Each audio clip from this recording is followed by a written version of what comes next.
こんにちは、京子です。今日はやっと見つけたこのはみ出しネイル塗るだけブロックっていうリキッドを使ってみたいと思います。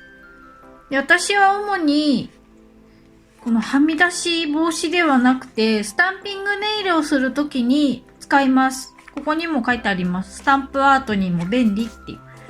これをやってみたいと思います。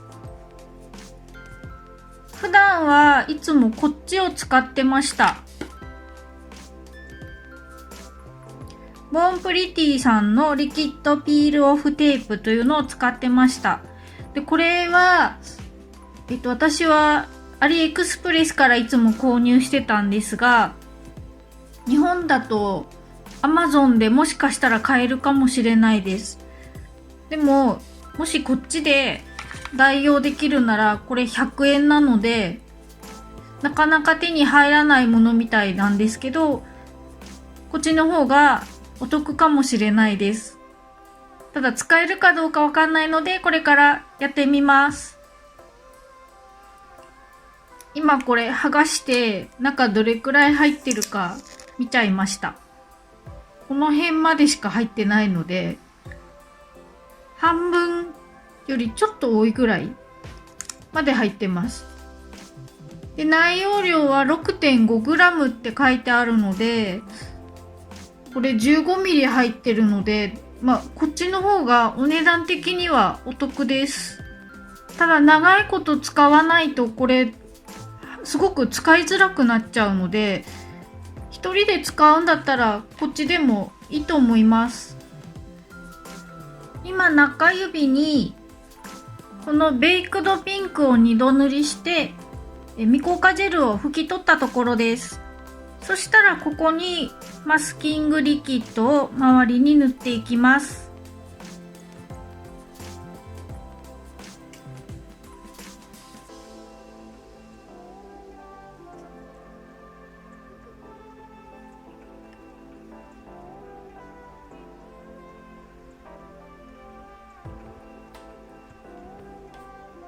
マスキングリキッドを塗ったところにはデザインがつかないので、爪の上にはつかないように気をつけます。これが乾いて透明になったらスタンプできるので、これで少し乾かします。今日はこちらのモイラのスタンピングプレートナンバー101、これに入っているこのバラのデザインを転写します。これはネットショップでも国内で買えると思うので、すごくおすすめのプレートです。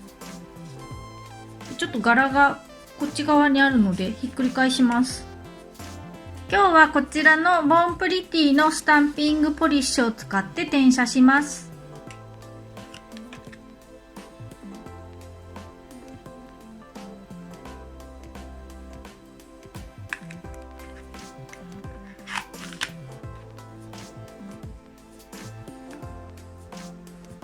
こんな感じで綺麗に転写できました。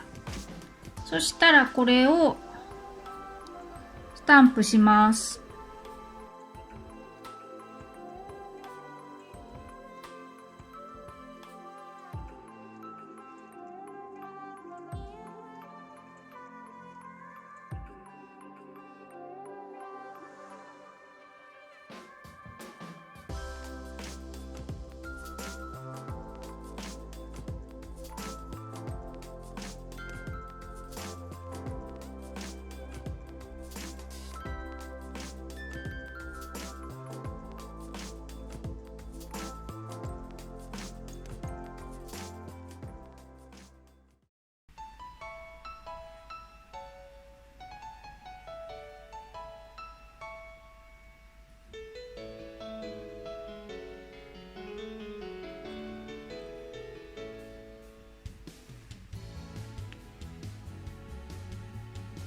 転写が綺麗にできました。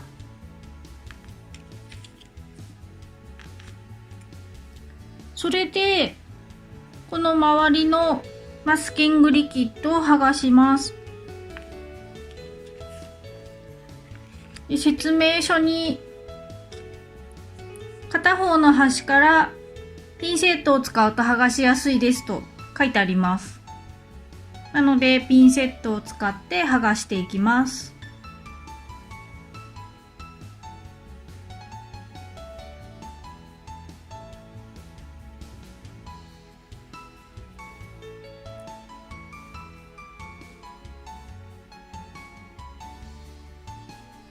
綺麗に取れました。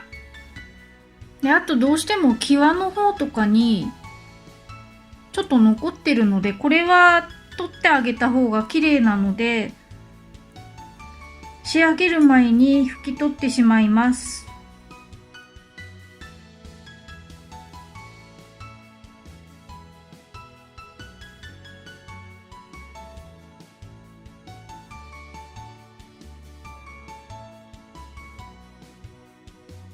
これで最後にもう一回ベース&トップコートを塗って完成させます。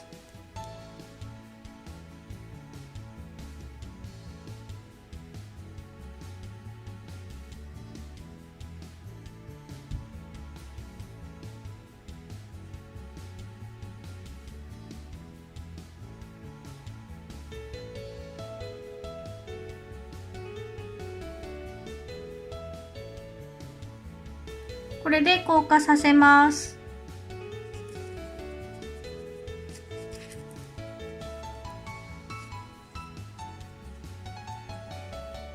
未硬化ジェルを拭いたらキューティクルオイルで保湿をして完成です。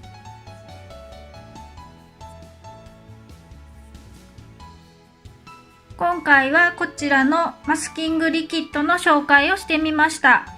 なかなか手に入らないもので、私もやっとゲットできたものですが、あったらすごく便利なので、見つけたら買っておくといいと思います。この動画が役に立ったらいいねボタンを押していってくださいね。